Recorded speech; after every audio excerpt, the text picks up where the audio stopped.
চট্টগ্রামে জুলাই আন্দোলনে বৈষম্যবিরোধী এক ছাত্র হত্যা মামলার এজাহারভুক্ত আসামি নিজামুদ্দিনকে গ্রেফতার করেছে পুলিশ।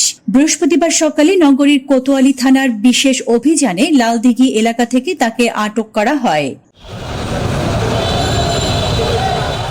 পুলিশ সূত্রে জানা গেছে, গ্রেফতারকৃত নিজামুদ্দিন চট্টগ্রামের রাউজান উপজেলার মৃত আবুল কাশিমের ছেলে। জুলাই আন্দোলনের সময় সংঘটিত ছাত্র হত্যা মামলায় তার সরাসরি জড়িত থাকার অভিযোগ রয়েছে। এছাড়া কোতোয়ালি ও চাঁদগাঁও থানায় তার বিরুদ্ধে একাধিক মামলা রয়েছে বলেও জানিয়েছে সংশ্লিষ্ট সূত্র।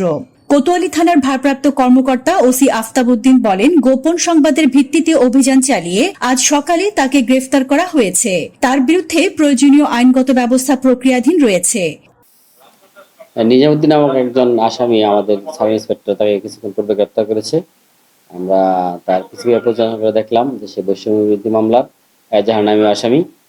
তাকে যথাযথ প্রক্রিয়ায় বিজ্ঞ আদালতে প্রেরণ করা হচ্ছে। এরকম আমরা কিছু পাই নাই, তবে সে আমাদের মামলার এজাহারনামী আসামি, সেই প্রেক্ষিতে তাকে গ্রেপ্তার করা হয়েছে এবং সে ঘটনার সহিত জড়িত থাকার পক্ষে কিছু তথ্য প্রমাণও আমার তদন্তকারী কর্মকর্তার কাছে এসেছে।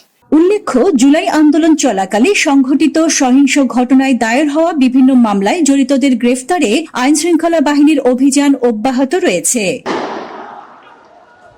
Desk report, news day 24।